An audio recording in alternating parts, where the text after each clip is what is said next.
السلام عليكم ورحمة الله وبركاته. ازاي نعمل حاجة زي توقيع كده أو رسمة في الأكسس ونسيف الصورة دي؟ هنخش على المايكروسوفت أكسس وهنعمل مش شرط بقى نعمل جدول دلوقتي. احنا هنعمل بس فورم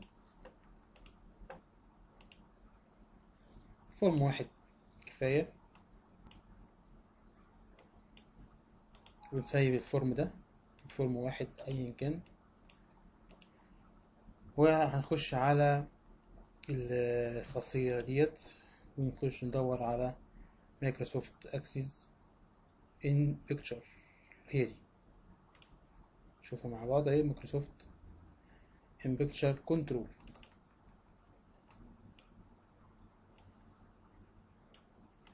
وعايزين نميز الفورم بلون مخالف عن اللون ده عشان خاطر نعرف الحدود الصورة فين.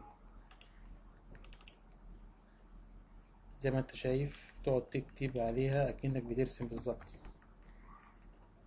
نخرج ونخش مرة اخرى. تمام، احنا عايزين نعمل تفريغ للرسمة. بنخش على نعمل تكست بوكس، نعمل كوماند اسف تفريغ.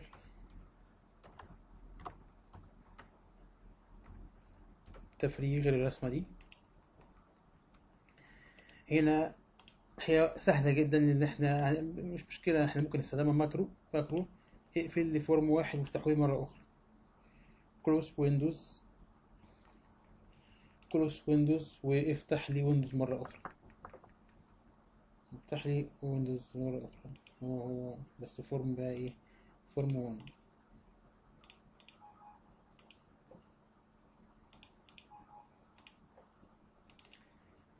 اهو. لو حبينا نعمل مثلا عربية مثلا اهو، عربية. طبعا عشان أنا بس يعني الماوس عندي ضعيف شوية فمش عارف اتحكم في الرسمة.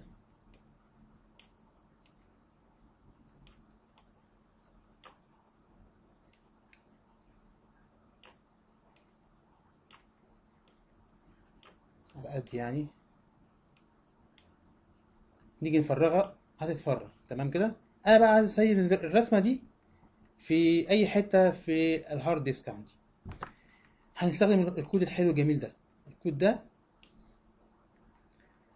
هنستخدمه، هنستخدم الكود دوت. ماشي، لازم نحفظه كده اهو ونكتبه. ده كله ثابت ما عدا دي متغير. هقول لك بقى دلوقتي المتغير ايه. اولا احنا هنا، ده هنا اسمه ايه هنا؟ ده اسمه input in picture. يبقى in picture دي هيتضاف مكان دي. يبقى in picture هيتضاف هنا. خلاص كده، in picture زيرو. وايه تاني؟ ودي كمان. خلاص كده اهو. طيب ايه تاني؟ انا هو رقم واحد اللي هي هنغير دي ودي.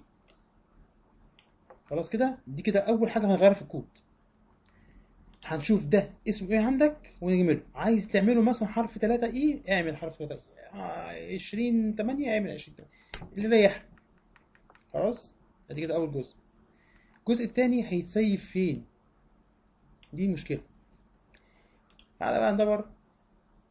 انا بالنسبه لي انا كنت عامل هنا دريل مره تمسحها. بنيجي هنا وزي ما انت شايف كده هناخد دي. يبقى كده ايه؟ هناخد ديت حرف الاي. يبقى اصبح هيسيف على بارتيشن ايه على طول مباشره من ده، من يعني على بارتيشن على طول. مش داخل اي فولدر، يعني مش هندخله في اي فولدر عشان مش عايزين نعمل مساحات، مش عايزين ايه نعمل مسافات كتير. بس يبقى احنا كده اهو هنضيف. لازم العلامه دي تبقى موجوده، ولازم العلامه دي تبقى موجوده. ماشي،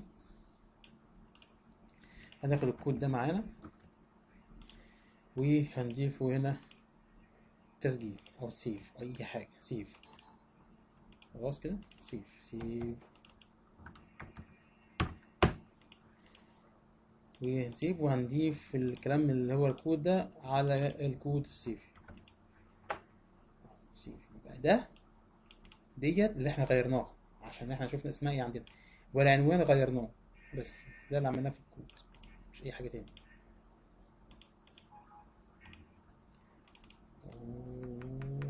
نشوف كده هنسيف ولا ما نسيفش. تسيف زي ما انت شايف اهو، نزلت على البارتيشن على طول مباشرة.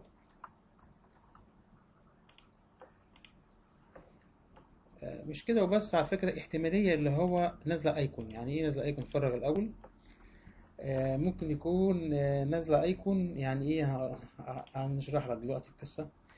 يعني مثلا لو احنا عملنا شخص كده، تمام كده، بتاع ايام زمان،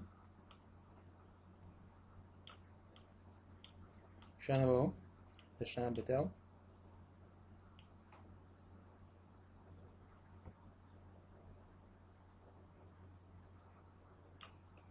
وادي عينيه اهي. طبعا ما ينفعش اتحكم في الماوس عندي يعني ضعيف شوية في الدقة. وادي الكرافتة بتاعته، وادي البدلة بتاعته اهي اهو، معلم كبير اهو، بيت التحية كمان اهو. ماشي. هنسيب الصورة دي. بص بقى حضرتك، الصورة نزلت هنا. لما نستدركها في الباوربوينت، تعال نجيب الباوربوينت نطلعها. نجيب بس الباوربوينت منين هنا اهو.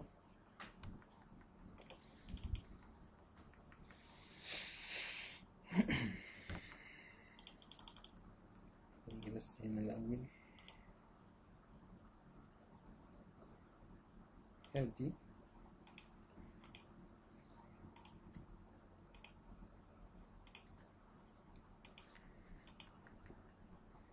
هنا استدراك للصورة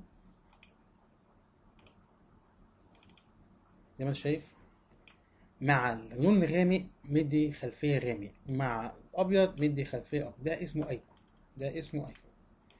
فهو دي الميزة الصراحة اللي عاملها أكسس، يعني اللي هو يقدر يعمل لك إيه الشكل ده. إن شاء الله بإذن الله نحاول بقدر الإمكان إن إحنا نعرف قصة إن تطبع ريبورت، تطبع ريبورت آه بصورة إن شاء الله. يعني دي الفكرة بتاعت. أنا عايز إيه طبعا أخليك تحمل الملف ده، الرابط بتاعي هيبقى أسفل الفيديو إن شاء الله. شكرا والسلام عليكم ورحمة الله وبركاته.